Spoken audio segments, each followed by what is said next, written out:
Chapter 1. Why don't you write a story? Agatha Mary Clarissa Miller was bored. It was a winter morning in 1908, and she was in bed because she was ill. "I'm feeling much better today," she said to her mother, Clara. "I think I'll get up." "You're still ill," said Clara. "The doctor told you to stay in bed and keep warm, and that's what you're going to do." Agatha was 18 years old at this time, but in those days, daughters had to do what their mothers told them. "But I'm bored." "Well, do something then," said her mother. "Read a book, or write a story." "Yes, why don't you write a story?" "Write a story?" said Agatha, surprised. "Yes," her mother said. "Like Madge." Madge was Agatha's sister. She was 11 years older than Agatha and sometimes wrote short stories for magazines like Vanity Fair. "I don't think that I can write stories," said Agatha. "How do you know?"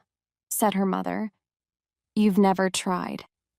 And she went to find a pencil and paper.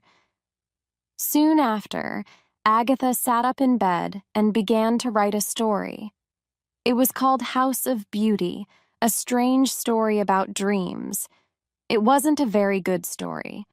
She typed it on Madge's old typewriter and sent it off to a magazine. But they sent it back with a letter. "Thank you for sending us your story. We are afraid we cannot publish it." "You must try again," said her mother. Clara was always sure that her daughters could do anything. So Agatha went on writing stories and sending them out to magazines, but they all came back. She was a little disappointed. "I'll try writing a novel," she decided. An idea came to her. She remembered seeing a beautiful young girl in a hotel in Cairo when she was visiting Egypt with Clara. The girl was always with two men, one on each side of her. One day, Agatha heard someone say, "That girl will have to decide between them sometime." It was all that Agatha needed for an idea, and she began writing. It was not a detective novel. It was the story of a young girl who lived in Cairo, and it was called Snow Upon the Desert. It was really two long stories put together to make a book. When it was finished, Agatha sent it to 3 or 4 publishers, but they all sent it back. "Oh dear," said Agatha. "What shall I do now?" "Why don't you show it to Eden Phillpotts?" said Clara. Eden Phillpotts was a writer who lived near the Millers. During his life, he wrote more than 100 popular novels and many plays for the theater. Agatha was a little afraid of sending her novel to this famous man, but she agreed to do it and sent it off. Mr. Phillpotts was a good writer and also a kind man. He read Agatha's novel carefully and wrote her a letter. "Some of your writing is very good, so I am sending you a letter to take to my agent, Hughes Massey." Agatha, still only 18 years old, went to London on the train. It was a long journey, more than 200 miles from her home in Torquay in Devon, and the trains were not so fast in those days. She was very shy, and Hughes Massey was a big, frightening man. Agatha gave him the letter from Eden Phillpotts. Massey read it, talked with Agatha for a while, then kept her book to read. Agatha went home to wait. Some months later, Massey returned Snow Upon the Desert to her. "I do not think that I can find a publisher for it," he wrote to her. "The best thing is to stop thinking about it anymore and to write another book." Agatha was disappointed. She did write another book, but some other important things happened in her life first. Chapter 2. A Shy Young Man. Agatha's father, Frederick, died in 1901 when Agatha was 11 years old. He was an American and was 10 years older than Clara. After he died, Clara began to travel a lot and often took Agatha with her. In 1911, when Agatha was 21, Clara was ill. "You need to go somewhere warm and sunny to get better," Clara's doctor told her. So Clara decided to go to Egypt again, and she took Agatha with her. They stayed in a hotel in Cairo. There were some English soldiers staying near the hotel, and they often came to the hotel dances. Agatha was a shy young woman, but she loved to dance. During her stay in Cairo, she went to 50 dances, she met a lot of exciting young men, and had a wonderful time. When she came back to England, she was soon getting invitations to garden parties, tennis parties, dances, and to country houses for the weekend. Then a young army officer called Reggie Lucy came home from Hong Kong. Agatha was a friend of Reggie's 3 sisters and often played tennis with them. But she did not know Reggie. He was a very shy young man who did not go out very much. He liked to play golf but did not like parties or dances. "I like to play golf, but I'm not very good at it," Agatha said when she met him. I could help you," said Reggie shyly. He had dark hair and brown eyes. Agatha liked him. So while Reggie was in England, he and Agatha played golf nearly every day. One very warm day they played golf for a little while. Then Agatha said, "I'm hot, Reggie. Shall we have a rest?" They sat under a tree, out of the sun, and talked. Then, suddenly, Reggie said, "I want to marry you, Agatha. Did you know that? Perhaps you did, but you are still very young and—" "No, I'm not," said Agatha. "Not very young." "Of course, a pretty girl like you could marry anybody," said Reggie. "I don't think I want to marry anybody," Agatha said. Yes, I think I'd like to marry you." "I have to go back to Hong Kong in 10 days' time," said Reggie. "And I'll be there for 2 years, but when I come back, if there isn't anybody—" "There won't be anybody," said Agatha. So Reggie went back to Hong Kong. Agatha wrote letters to him, and he wrote to her. It was all agreed. When Reggie came home again, they would get married. Chapter 3. Tea at the Railway Station. On October the 12th, 1912, when Agatha was 22, she went to a dance at the home of Lord and Lady Clifford. They lived near Chudley, 12 miles from Torquay, and there were many young people there for Agatha to talk to. During the evening, a young army officer came up to her. "Will you dance with me?" he asked Agatha. "Me," said Agatha. "Oh, yes, all right." He was tall and good-looking, with friendly blue eyes, and his name was Archibald Christie. Agatha liked him immediately. They danced together many times that evening, and Archie told her his plans. "I want to fly," he said, "and I'm trying to get into the Royal Flying Corps." "How exciting," said Agatha. A week later, she was having tea with some friends at a house opposite Ashfield, her home, when there was a telephone call for her. It was her mother. "Come home, will you, Agatha?" said Clara. "There's a young man here. He's just arrived and I'm giving him tea. I don't know him, and I think he wants to see you." Agatha had to leave her friends and hurry home, so she was not very pleased. But when she got home, she found Archie Christie waiting for her. "Hello," he said. "I was in Torquay and I thought that perhaps it would be nice to see you." His face was red and he looked at his shoes. Agatha smiled. Archie stayed for the rest of the afternoon and for supper that evening.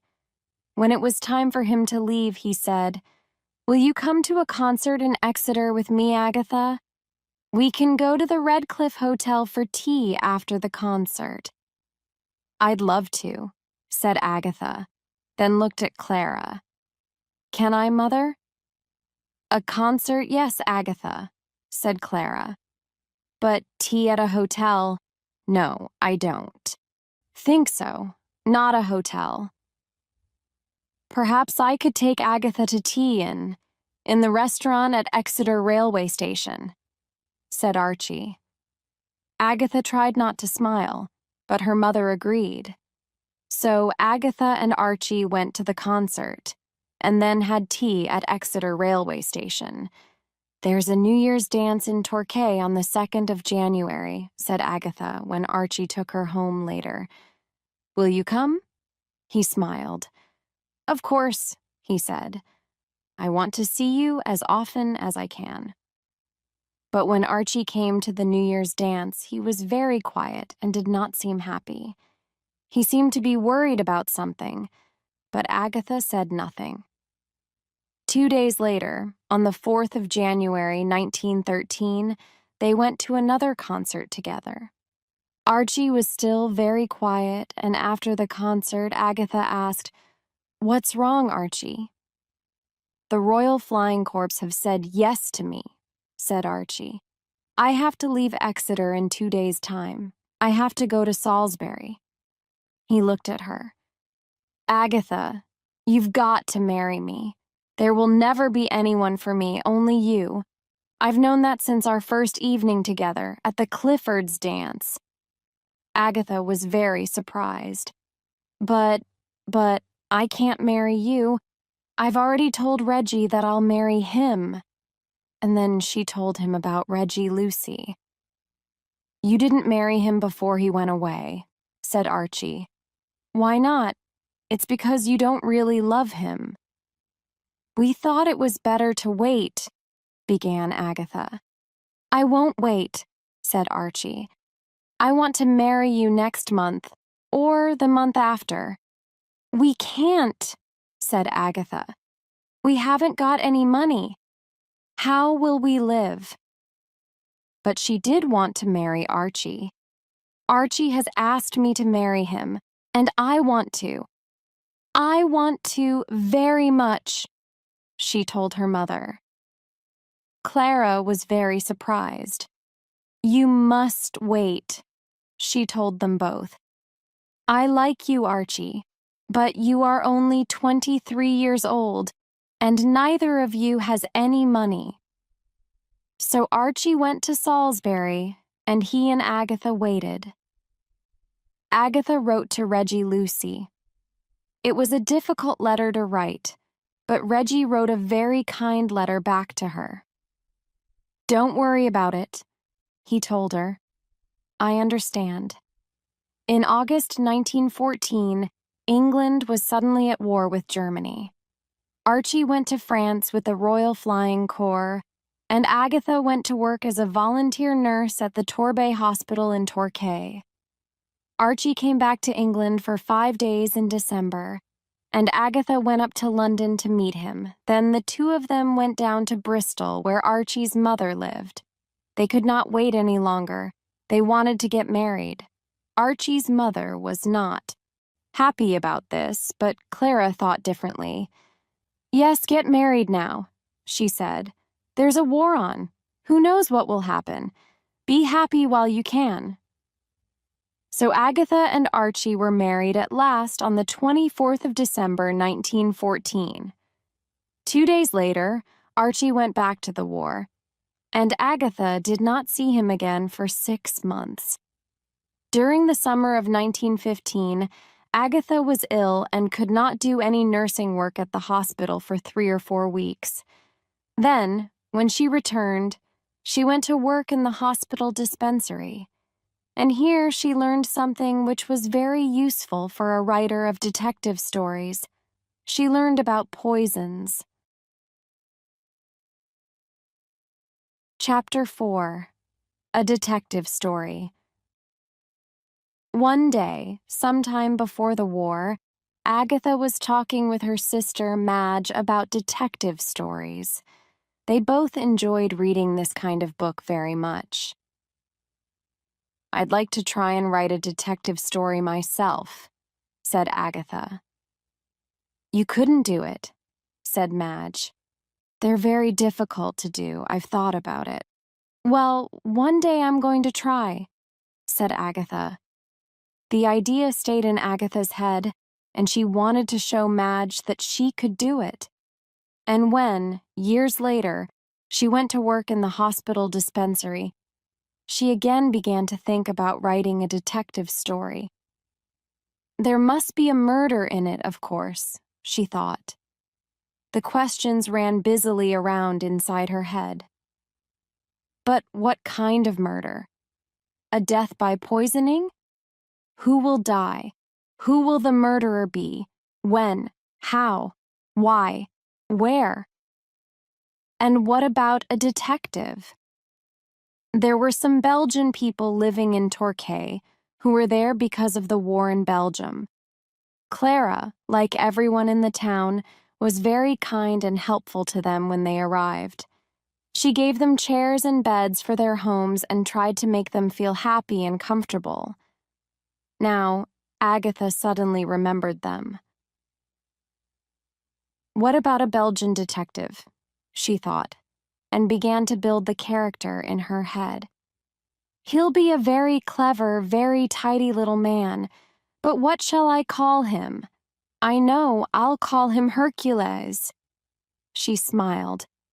It's a good name for a small man, and his second name, Poirot. Hercules. No, Hercule Poirot. Yes, that's it. Agatha thought about her detective story during every quiet minute in the dispensary. She knew a lot about poisons now. She knew which poisons worked quickly and which worked slowly. She knew how much to give and what different poisons smelt and tasted like. She knew how people died from poisons. Did their faces turn blue? Did they die in their sleep or die screaming in pain? A good detective and a good writer of detective stories must know these things. She began to write her story at home and used Madge's old typewriter again. "What are you doing?" Clara asked her one day. "I'm writing a detective novel," said Agatha. "I want to finish it, but it's very difficult." "Why don't you finish it during your holiday?" said Clara. "Go away somewhere nice and quiet, and take it with you. Where do you want to go? Dartmoor?" "Yes," said Agatha. "Dartmoor." Dartmoor was a beautiful, lonely moor in Devon. Agatha took Madge's typewriter with her and stayed at the Moorland Hotel at Haytor. It was a large hotel with a lot of rooms, but not many people were staying there. For 2 weeks, she wrote in her room every morning, then went for long walks alone on the moor in the afternoons. Everything went well. The characters seemed to come alive inside her head, and during her walks, she planned her reading for the next day. She finished the last half of the book during her holiday, and soon after she sent it to a publisher. They returned it, but Agatha was not surprised. She sent it out again, but it came back once more. She sent it to a third publisher, but they returned it too. Then she sent it to the Bodley Head Publishing Company and forgot all about it. 2 years went by. Archie came back to work in London, the war ended, and Agatha had a baby, Rosalind. The three of them were living in a flat in London when a letter arrived one morning in 1919. It was from the Bodley Head. Agatha quickly opened the letter and saw the words, "Will you call at our offices when we would like to talk about your book?" "It's about my book, The Mysterious Affair at Styles," she told Archie. "I think they want to publish it." "Then you must go and see them at once," said Archie. Agatha went to the publisher's office. She met John Lane, a small man with white hair. "Do sit down," he said. He had a kind voice and blue eyes that looked carefully at Agatha. "Some of my readers think that we could publish your book, but you will need to change the last chapter, and there are a few other small things." Agatha was too excited to listen. She was happy to do anything. The Mysterious Affair at Styles was her first detective story, and she wanted to see it in the bookshops. So she wrote a different ending for it and changed one or two more small things, and at last John Lane was pleased with it. Chapter 5. A Good Detective Story Writer. Agatha's first book, The Mysterious Affair at Styles, was published in 1920. But before this, she began writing another book. It was Archie's idea. "Mother is finding it difficult to pay all the bills at Ashfield," Agatha told him. "Why doesn't she sell Ashfield?" Archie said to Agatha. "The house is too big for just one person. Then she can buy something smaller." "Sell Ashfield?" said Agatha. "Oh no, she can't. I love it, and it's our family home." "Then why don't you do something about it?" said Archie. "Do something? What do you mean?" "Why don't you write another book?" said Archie. "Perhaps it will make a lot of money." Agatha thought about it. Ashfield was her family home, and it must stay in the family. Could she do anything to help? "Perhaps I could write another book," she thought. "But what can it be about?" The answer came one day when she was having tea in a tea shop. Two people were talking at a table near her. Agatha heard a name and began to listen. They were talking about somebody called Jane Fish. "What a strange name," thought Agatha, "but what a good beginning for a story. Somebody hears a strange name in a tea shop and then... Wait, perhaps Jane Finn will be better. Yes, now, let me think." And before Agatha left the tea shop, an idea for a story was running around inside her head. She went home and began it immediately. She called it The Secret Adversary, and the book was published in 1922. The story did not have the Belgian detective Hercule Poirot in it, but her next book, Murder on the Links, did. Readers loved Poirot. He was a very short, tidy little man with green eyes, black hair, and a beautiful black mustache. And, like another famous detective, Sherlock Holmes, he was very, very clever. He was not shy about this, and was always telling other characters in the story just how clever he was.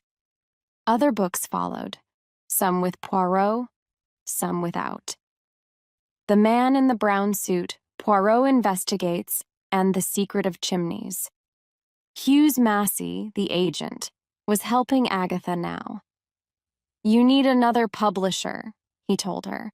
"A publisher who will pay you more than the Bodley Head. You're a good detective story writer, Agatha, and your books are beginning to sell well." So Massey sent Agatha's next book, The Murder of Roger Ackroyd, to William Collins Publishers. It was an important book for Agatha. The Murder of Roger Ackroyd came out in the spring of 1926, and people began to talk about it immediately. What did they talk about? The big surprise at the end of the book. "That's cheating," some people said, when they got to the end and found out the name of the murderer. "No, it's not," said other readers. "It's a very clever story." "What's the matter with everybody?" Agatha said to Archie. "I didn't cheat. It's wrong to say that. People must read the story carefully." And she was right. All the clues were there in the story, and a very clever reader could guess the name of the murderer. But most people couldn't. So what was the surprise at the end, and who was the murderer? The only way to find out is to read the book. After The Murder of Roger Ackroyd was published, more and more people began to buy Agatha's books, and Agatha had more money to spend. The Christies bought a house at Sunningdale, about 30 miles from London. "What shall we call it?" said Agatha. "Styles," said Archie, "after your first book." And they put a picture of the front cover of the book, The Mysterious Affair at Styles, on the wall.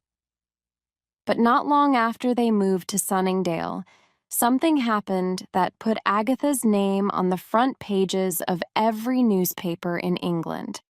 She disappeared. People think that it happened because she was very unhappy at this time.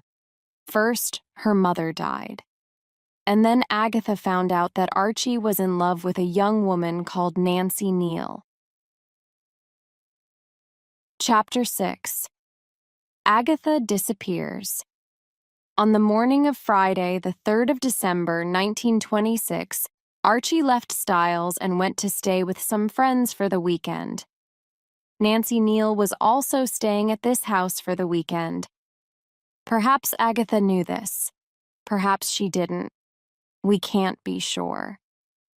Nobody knows what Agatha was thinking late that dark winter evening.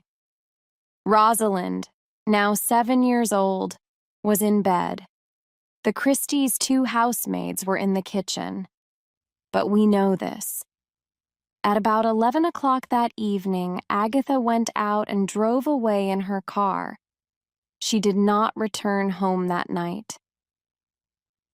On Saturday morning, a woman arrived by taxi at the Hydro Hotel in Harrogate, Yorkshire.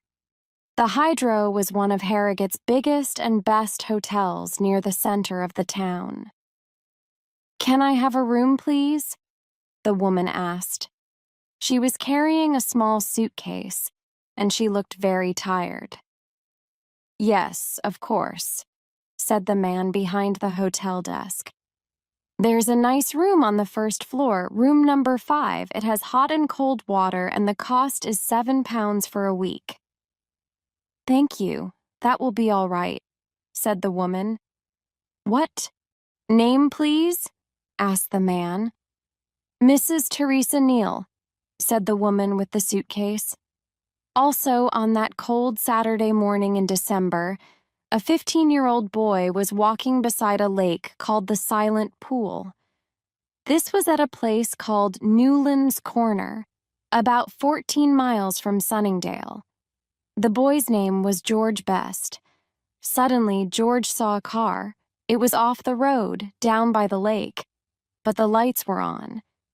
"That's strange," he thought. "Why is that car down there, and why are the lights on?"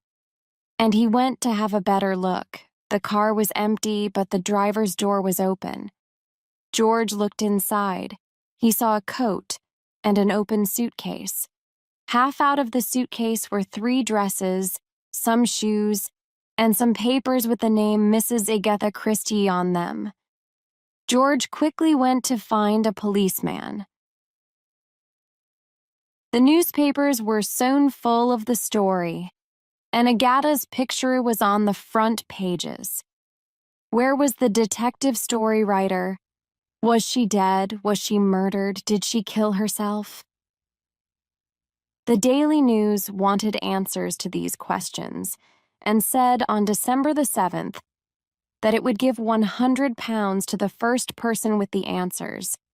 By the next weekend, hundreds of policemen and thousands of people were looking for her. "Did your wife ever talk about disappearing?" a Daily Mail reporter asked Archie. "Yes," said Archie. "She once told her sister, 'I could disappear any time I wanted to. I would plan it carefully and nobody would find me.' Perhaps this happened, or perhaps she's ill and can't remember who she is." The police asked Archie lots of questions, watched his house, and followed him to his office. "They think I've murdered Agatha," he told a friend. The woman at the Hydro Hotel had breakfast in her room each morning and sat quietly reading in the hotel sitting room in the afternoons. She said good morning and good afternoon to other people in the hotel, and seemed worried because there were no letters for her. But one of the chambermaids went to see Mrs. Taylor, the wife of the hotel manager. "Mrs. Neal looks like the woman in the Daily Mail picture," said the chambermaid. "You know the one, Agatha Christie." Mrs. Taylor spoke to her husband about it, but they decided to say nothing. They did not want any trouble at the hotel, but two more people at the Hydro Hotel were also looking carefully at Mrs. Teresa Neal. Bob Tappan and Bob Leeming played music in the hotel each evening, and both of them watched the quiet woman in the corner of the room and began to think. "I'm sure that Neal woman is Agatha Christie," Bob Tappan said to his friend one evening. "I think you're right," Bob Leeming agreed. "What shall we do about it?" And the next day they went to the police. The police immediately told Agatha's husband, and Archie Christie arrived at the Hydro Hotel at 6:45 p.m. on Tuesday, the 14th of December. When his wife walked out of the sitting room, Archie saw her and went up to her. "Hello, Agatha," he said. She looked at him carefully but did not seem sure who he was. "Hello," she said. The hotel was soon full of newspaper reporters. Archie told them later, "I don't think that my wife knows who she is. She doesn't know me, and she doesn't know where she is." He and Agatha left the hotel the next day. There were reporters everywhere. They followed the Christies to the railway station, trying to get pictures of the frightened Agatha, who was hiding her face behind her hands. She looked thin and her face was white, and in London hundreds of people were waiting at King's Cross Station for the train from Harrogate. Everyone wanted to see the woman of mystery and her husband. Their lives now seemed to be like something out of one of her detective stories. Archie helped the silent, frightened Agatha through the crowd. Reporters shouted questions at them and took pictures, but neither Archie nor Agatha said a word. And for the rest of her life, Agatha never again spoke about Harrogate, the Hydro Hotel, or Teresa Neal. But what really happened that night after she left Styles? Why did she leave her car? How did she get to Harrogate? It was always a mystery. It still is. Chapter 7. A Young Archaeologist. During the first weeks of 1927, Agatha went to stay with Madge and her husband in Cheadle, near Manchester. Archie stayed at Styles, but he wanted to marry Nancy Neal and he asked Agatha for a divorce. At first, she would not agree, but at last she said yes, and they were divorced in April 1928. Rosalind lived with Agatha. "I don't want to use the name Christie again," Agatha told her publishers. "I will think of another name to use." "But you can't change it now," they said. "Your readers know Agatha Christie. That's why they buy your books. If you change your name, nobody will know who you are." In the end, Agatha agreed to keep the name Christie, but she was not happy about it. But William Collins was right. Thousands of people in England and America were reading Agatha's books now. Then, in the autumn of 1928, Agatha decided to visit the West Indies. Rosalind was at school, and Agatha wanted a holiday in the sun, so she got tickets for a ship to Jamaica. 2 days before she left England, Agatha went to dinner with some friends. During the evening, she talked to some people who were just back from Baghdad in Iraq. Their names were Commander and Mrs. Howie. "People always say that Baghdad is a terrible place," said Mrs. Howie. "But we loved it." She went on talking about the city, and Agatha listened with great interest. She soon decided that she wanted to see Baghdad for herself. "How do you get there?" she said. "By sea?"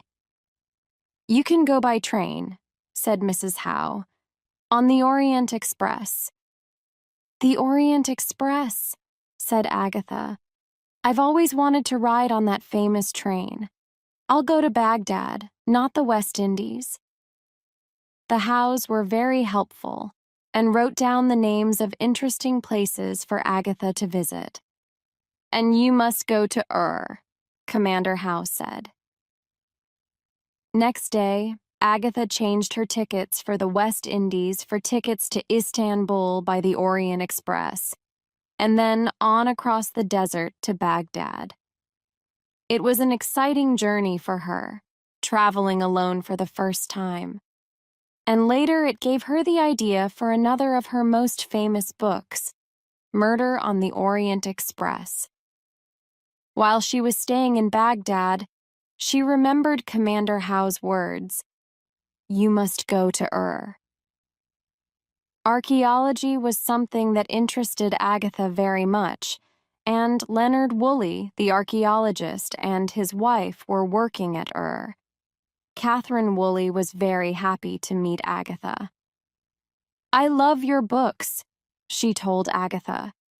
"I've just finished reading The Murder of Roger Ackroyd. It was wonderful." Agatha became the Woolleys' special visitor. She loved and she loved watching the archaeologists. It was slow, tiring work, and they had to dig very carefully. Sometimes they found nothing for hours, and sometimes they found old pots or knives. It was always exciting when one of the workers found something that was thousands of years old. "You must come back again another year," Catherine Woolley said. So Agatha did. She went out in March 1930, the week before the Woolleys planned to come back to England. The plan was that Agatha could travel back with them through Syria and Greece. A young archaeologist called Max Mallowan was working with the Woolleys. He was 25 years old and a quiet young man. "I've told Max to show you Najaf and Kerbala," Catherine Woolley told Agatha. "Najaf is the holy city of the dead, and Kerbala has a wonderful mosque. When we leave here and go to Baghdad, he'll take you there. You can see Nippur on the way." "Oh, doesn't Max want to go to Baghdad with you?" said Agatha. "He will have friends to see there before he goes home to England." "Oh, no," said Catherine. "Max will be pleased to take you." The young archaeologist was pleased to take Agatha. He liked her immediately, and Agatha liked him. They talked and laughed and enjoyed every minute of their time together. They met the Woolleys in Baghdad, and the four of them traveled to Greece together. But when they got to their hotel in Athens, there were 7 telegrams waiting for Agatha. They all said the same thing. Rosalind was ill. Agatha must come home quickly. "I'll go with you, Agatha," said Max. "Oh, thank you, Max," said Agatha. "But haven't you got plans to?" "I've changed my plans," said Max quietly. "I'm coming with you, Agatha." So they traveled home together. When they arrived, they found that Rosalind was much better, so that was one happy ending. Soon, there was another. Agatha was 14 years older than Max, but during the journey home, Max decided to ask her an important question. And when they were back in England, he asked Agatha to marry him. They were married on the 11th of September, 1930, in Edinburgh, in Scotland. 1930 was also the year when Agatha's other famous detective first appeared, in The Murder at the Vicarage. Her name was Miss Jane Marple, a little old woman who lived in the quiet English village of St. Mary Mead. Miss Marple looked like somebody's grandmother, a nice, kind woman who enjoyed cooking and gardening. But she also had very good eyes and ears. She saw, heard, and remembered everything: names, faces, the times of trains and buses, the color of a shirt, the sound of a door shutting. And she always found out the name of the murderer before the police did. Readers loved the Miss Marple stories, and she was soon as popular as Hercule Poirot. But was she a real person? Where did the idea for the character come from? Where? I can never remember, Agatha always said. Chapter 8. Dame Agatha. For the next 25 years, Agatha went with Max on all his archaeological journeys. She loved traveling, and those were the happiest years of her life. It was a good time for writing, too. It's nice and quiet, Agatha always said. There's no telephone. And visiting these interesting places gave her ideas for some of her best books: Death on the Nile, Appointment with Death, Murder in Mesopotamia, They Came to Baghdad. She was now one of the most popular detective story writers in the world. One of the many people who enjoyed her books was Queen Mary, the mother of the King of England. One day in 1946, Agatha had a letter from the British Broadcasting Corporation in London. "They want me to write a play for Queen Mary's 80th birthday," she told Max. "A play for the radio." "Then you must do it," said Max. Agatha's play for radio was called Three Blind Mice. Later, she wrote the play again, for a London theater. This time it was much longer, and she gave it a new name: The Mousetrap. It is a very famous play. It opened in 1952 and has been in one or other of the London theaters ever since then. In 1997, 45 years later, people were still going to see the play. Why?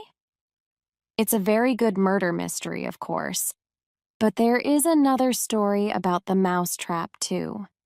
Every night at the end of the play, one of the actors talks to the people in the theater and says, "Please don't tell your friends who did the murder in this play. They must come to the theater and see the play themselves." And everybody keeps the secret of the murderer's name, and so more and more people go to see the play. In 1971, Queen Elizabeth made Agatha a Dame of the British Empire, a very high honor for a woman in Britain. But why was Agatha Christie so famous? Perhaps it is because she was a wonderful storyteller. She planned her murder mysteries very carefully, putting a clue here, a clue there. And they are clever clues, so it is not easy to guess the name of the murderer. Who did it? We want to know. And by the end of the book, everything falls tidily into place. And we have the answer. And of course, the stories are not really about murder and death. They are puzzles with comfortable endings, because it is pleasing to read that the detective always catches the criminal. For an hour or two, we can escape from real life, which is often neither tidy nor comfortable. Agatha Christie died on the 12th of January, 1976. During her life, she wrote 67 detective novels, 10 books of short stories, 13 plays, 6 novels that were not about crime, using the name Mary Westmacott, and 2 books about her life. Many films were made from her books. The most famous one is Murder on the Orient Express, made in 1974. Today, millions of her books, in more than 40 different languages, are still sold in every country of the world, from China to Nicaragua. Agatha Christie was perhaps the greatest detective story writer of all time, a woman of mystery, both in books and in life.